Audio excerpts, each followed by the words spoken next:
Hello, hello, good morning. I hope you are doing well and that you are doing really, really great, that you are at peace, that you found a reason to be at peace, and that you have found the way and know how to protect your space and your peace. I thank you. I am Olivia, and this is the Rose Tinted Glasses. Thank you so much for tuning in. We often hear the phrase follow your heart. Big decisions are being made with follow your heart. But what does this mean to you to follow your heart? And when is it okay to follow your heart? Because even the word of God says, treacherous is the heart above all things. How can you then follow something that is treacherous, dishonest, deceitful? You cannot trust it. And yet, follow your heart. But then again, it says in the scriptures, protect your heart against all things because it is the origin of life. From it springs life. And Jesus said in the New Testament, He said, when you follow me, or when you come to me, or when you get to know me, streams of living water will flow from where? Your heart. So the heart is not, and I'm not talking about the physical heart. That's just the organ to pump blood through your body. It's the spiritual heart we are talking about. The spiritual heart that is connected to the mind, to the soul, and to the spirit. The heart is the center of life. That's why that is where God resides, in the heart. It's the center that pulls everything together. That's the power of the heart. You know why people get heart attacks? Because the load they carry is too much.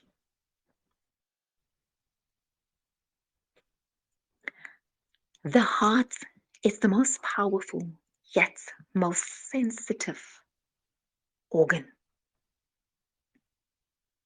Yeah, some people might want to differ with me. That's just my opinion. So, how can you follow something that's unpredictable, without direction, treacherous, deceitful, dishonest, lying? How can you follow your heart then?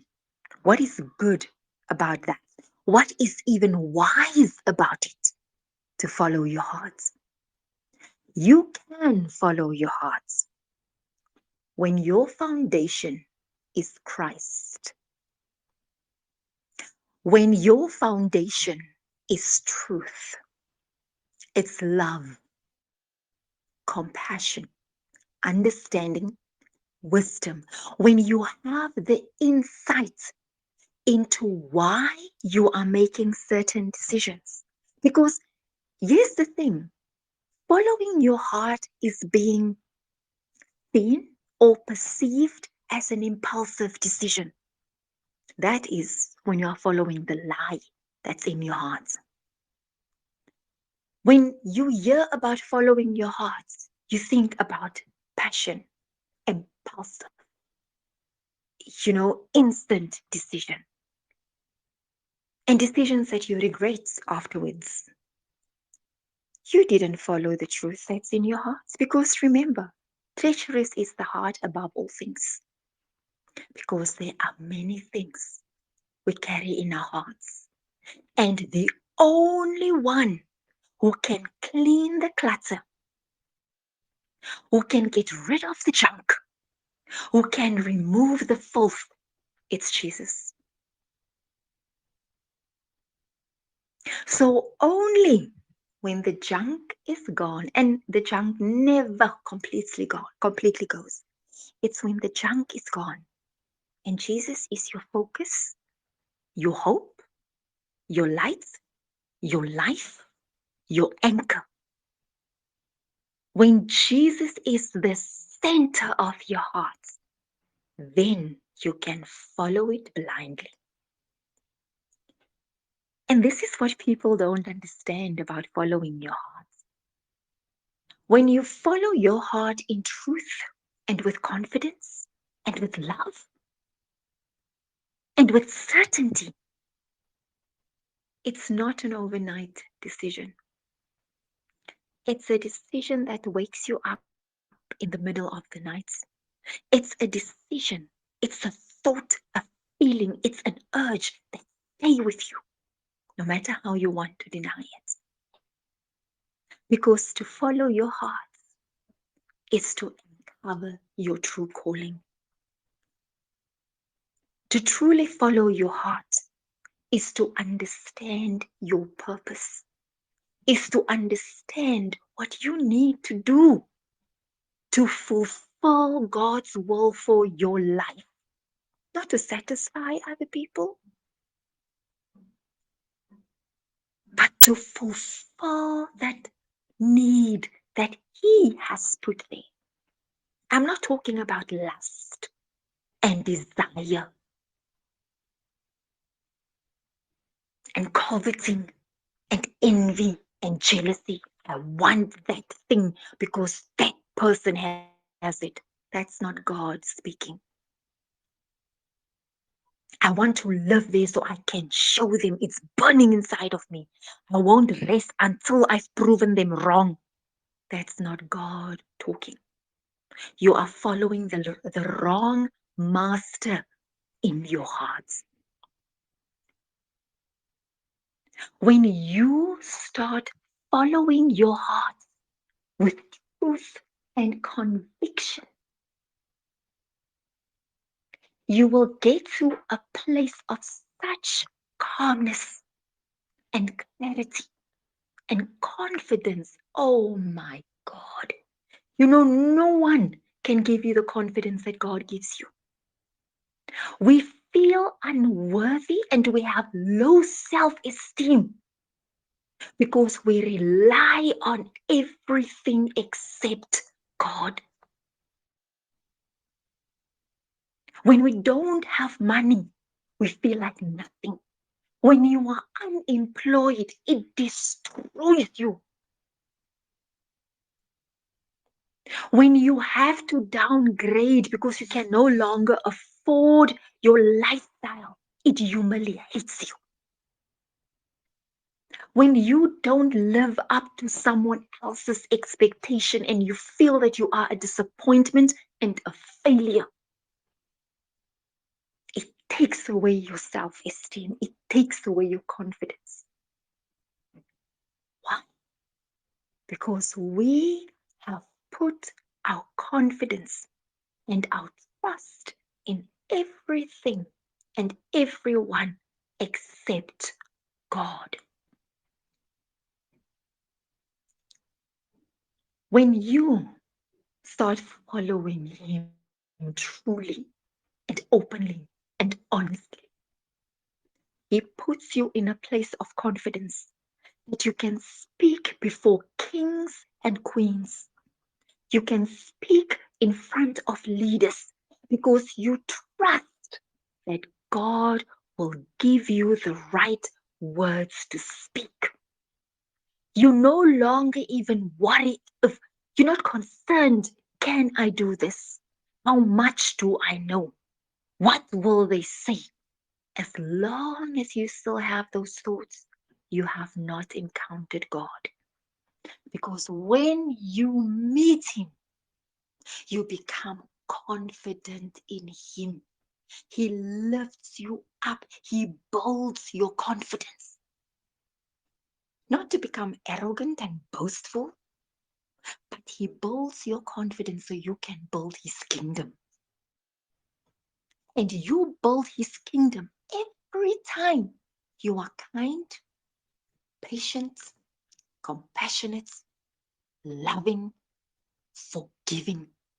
When you share hope and faith, when you bring the light, how you are building his confidence. You don't have to go and convert people. That's God's job.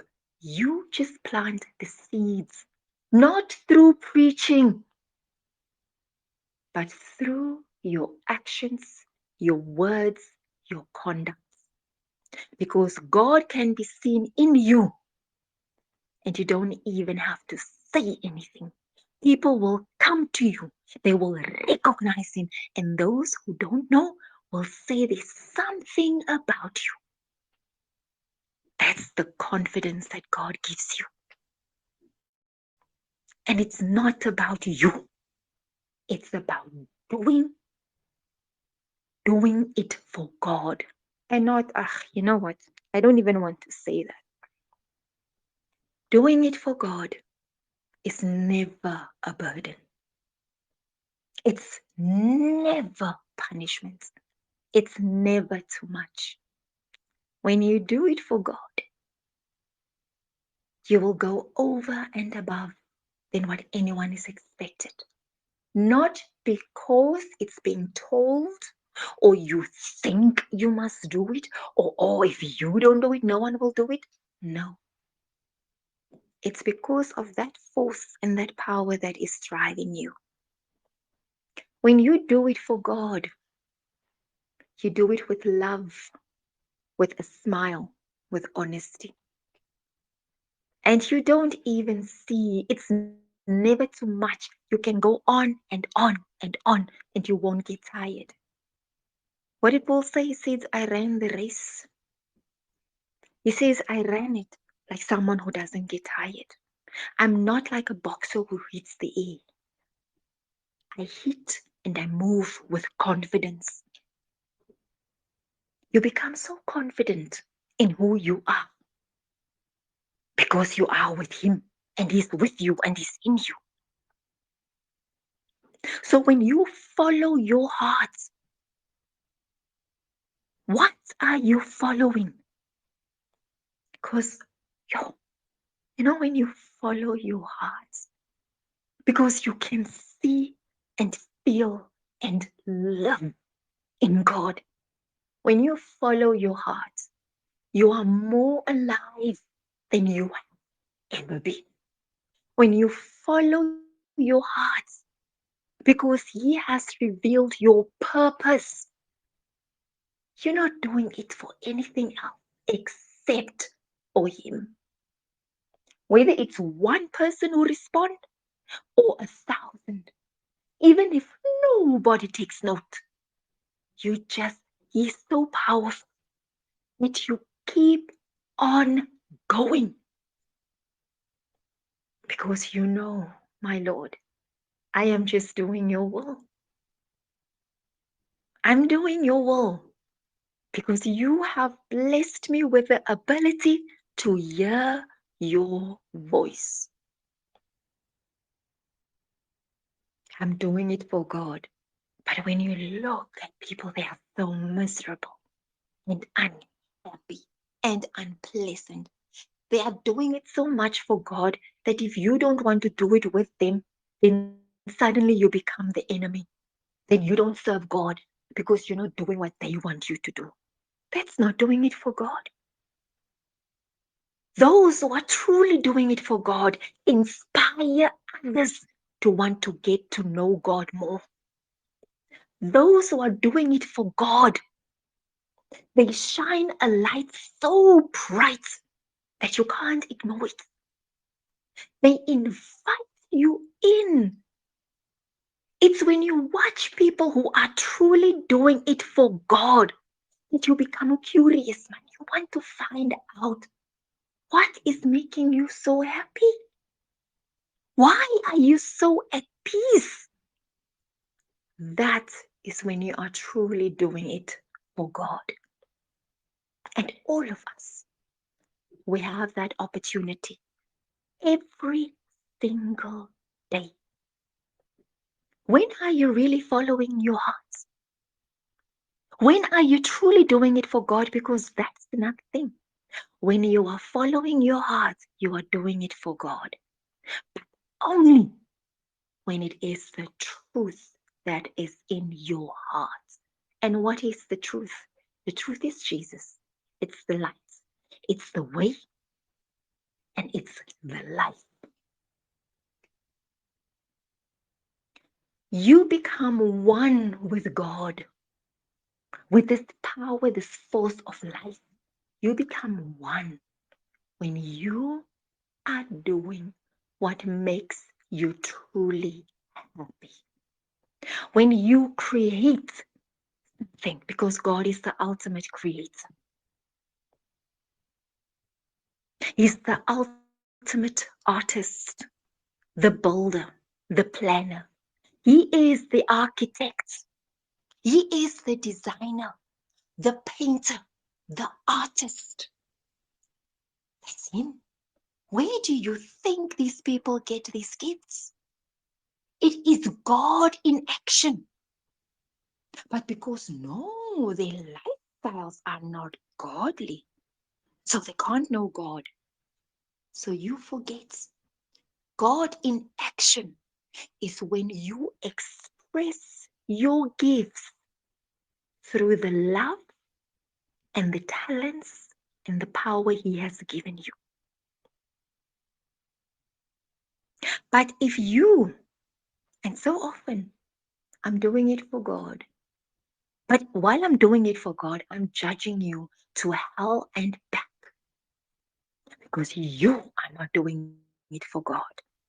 And I'm forgetting how to live because I think doing it for God is about strife and struggle and punishment and sacrifice. Let's talk about what sacrifice is. Let's talk about it. Because we have been told to sacrifice is punishment. No, no. You know what sacrifice is? You know what true sacrifice is? Is when you start walking in truth. When you sacrifice the bad for the good. Because sacrifice goes both ways. You can sacrifice the good for the bad. You can give up what is good and choose the bad. You are sacrificing something. It's when you pay a price. So, what are you sacrificing right now? Are you sacrificing the good or the bad? One way or other. And only you would know.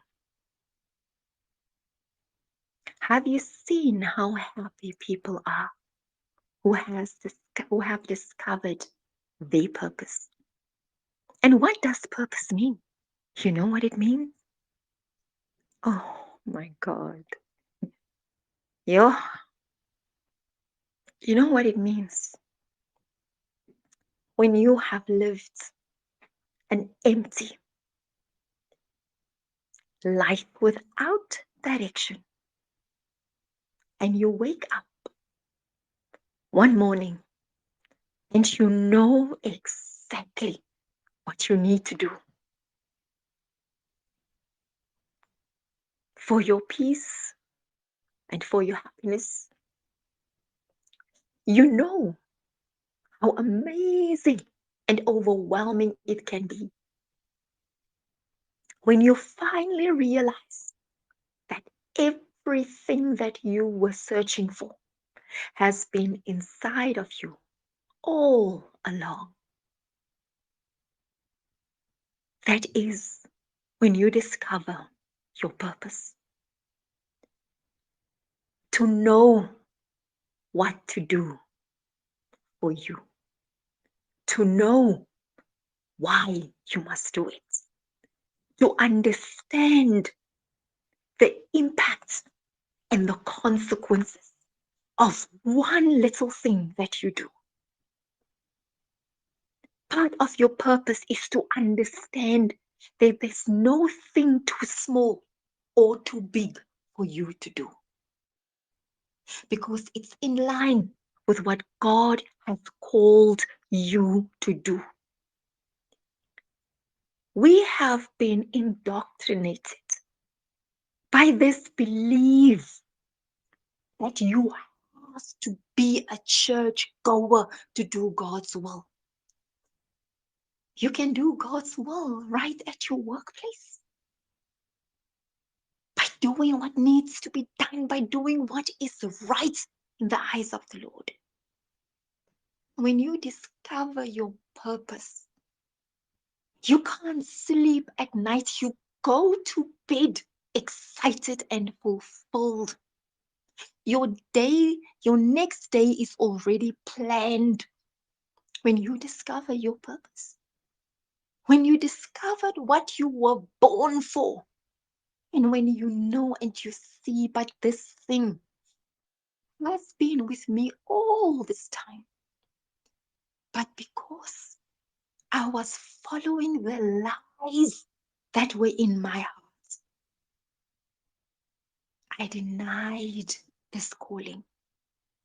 God has called each and every one of us to do something. And our calling is tied to our gifts. And as you unlock through God and with God, as you start unlocking the steps one by one, it leads you deeper and deeper into the true meaning of our Lord Jesus Christ. It leads you deeper into the love that He offers for free. It gives you a better understanding of His compassion.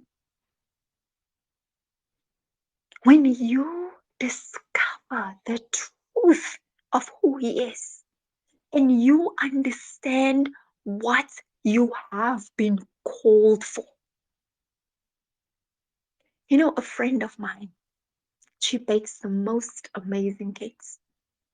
And I keep on reminding her, you're not just selling a cake, you are selling happiness. You are selling joy. And by doing that, you are giving people a glimpse into God. Your calling. That's your calling. It's your gift. When you have the gift of listening, do you know how many people they don't listen, but they just answer without even listening or thinking? That's your gift.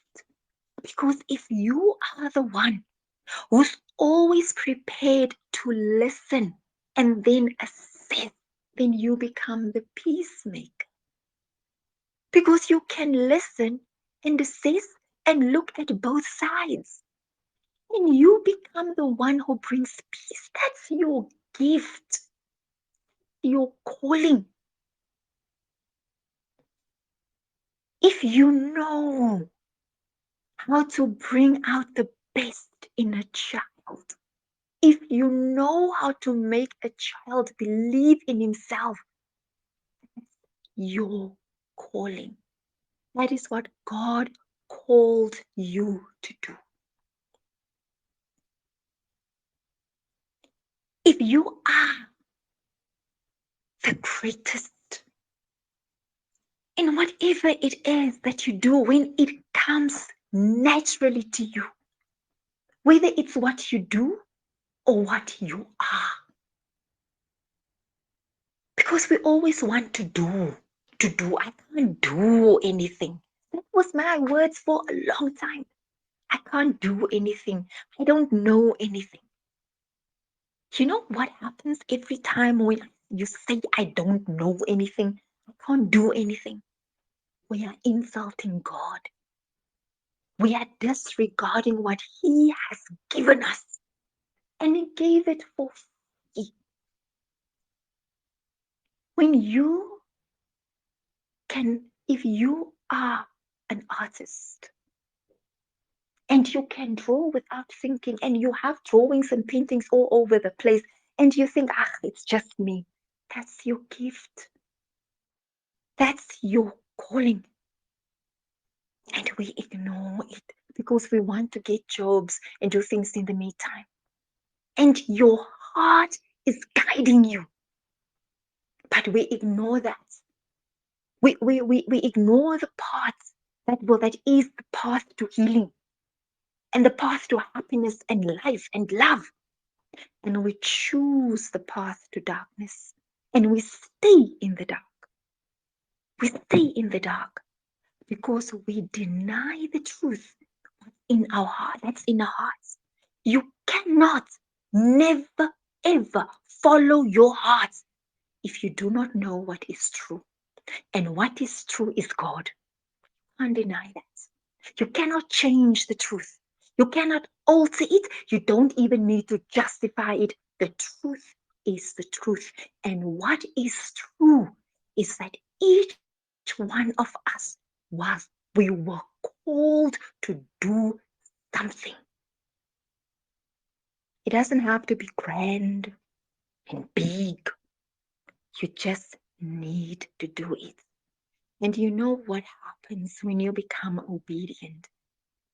And not the obedience that has to do with struggle and punishment, but when you become obedient to that truth that is God, your whole life changes for better.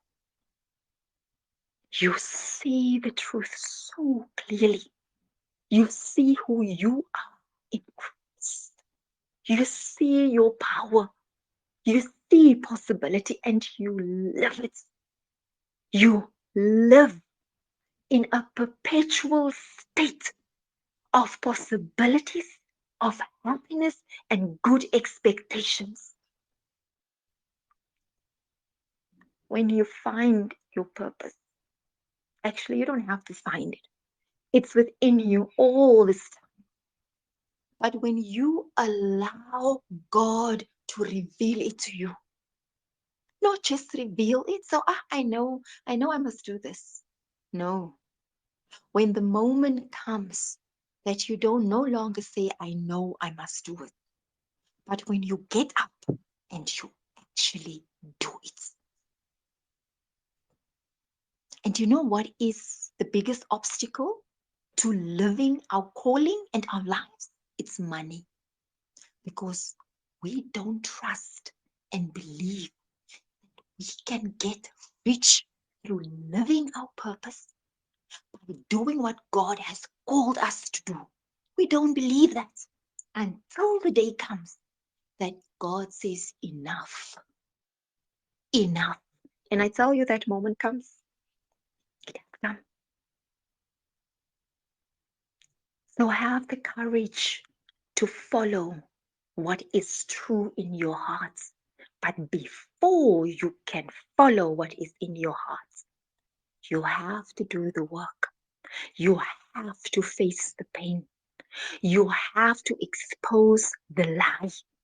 You have to come out of the darkness. And do you know what happens? Here's another interesting thing. When you are in the darkness, God will not allow you to dictate. He will dictate to you, no matter how you object and reject and fight against it. Why do you think you are unhappy? Why do you think you are miserable? Because you are fighting the wrong battle. You are fighting against God instead of the darkness. You are fighting against love instead of hate. You are fighting against truth instead of lies. You are fighting against faith instead of fear. But the moment God gets hold of you, and I can promise you He does, and He will. And He will force you out of the darkness into the light. And it's when you get into the light, He tells you now you can dictate your terms. Because you owning your space now. Do you think if you are the CEO of a company, if you are forever hiding, do you think that you can dictate to anyone? If you are always fighting and opposing and being aggressive and threatened, you will get kicked out. No one will take you serious. But if you come into the light as the CEO and you stand with confidence and you say, "This is how it's going to be," people will sit up and pay attention. Before you dictate to others, dictate to yourself. Because when you come, as long as you're in the dark, you will always be dictating to others. But when you come into the light, you only dictate to yourself based on God's principles. Your heart is your life, it's your power, it's your guide. Your heart will tell you when you are living the lie or when you are living in truth. Your heart, that's how powerful it is. And every single day, your heart will tell you. Because if it's breaking, you are in the darkness. If your heart is breaking,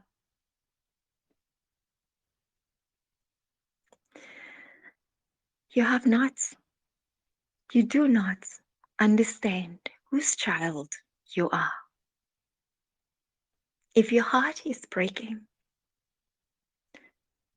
you are denying God entrance into your life.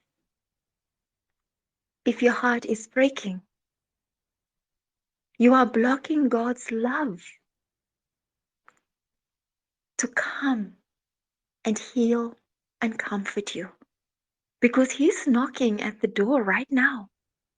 And He says, "Let me in so that I can come and have supper with you." You do not, you do not have to live with a heart that's breaking.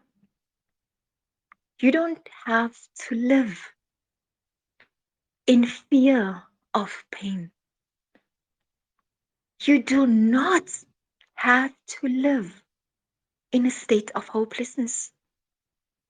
While all this time, Jesus is knocking and He's saying, "Let me in so I can come and have supper with you." And when He comes, He does not come empty handed because He knows exactly what you need. That's why He says, "I want to come and have supper with you so that I can feed you with all the things that you are looking for, that you think it's out there. And here I stand knocking and waiting. And I can see the broken pieces of your hearts. I can see your pain. I see your sadness, your hurts, despair, and disappointment. And I have the power to gather all those pieces, to heal them, to clean them, to rebuild them, so that your heart can be renewed and you can have hope and you can have faith and you can have love and you can experience what I have called you for. Because once you experience and live your calling, that is when you see God the most. You become one with Him when you do what He has called you to do. When you discovered your essence, your center, your core, when you discover your purpose. And your purpose is tied in your ability to love, to give, to build, to create. That is your purpose. It's the only purpose. And you can only find it through Jesus Christ. I thank you. Have a wonderful, wonderful day.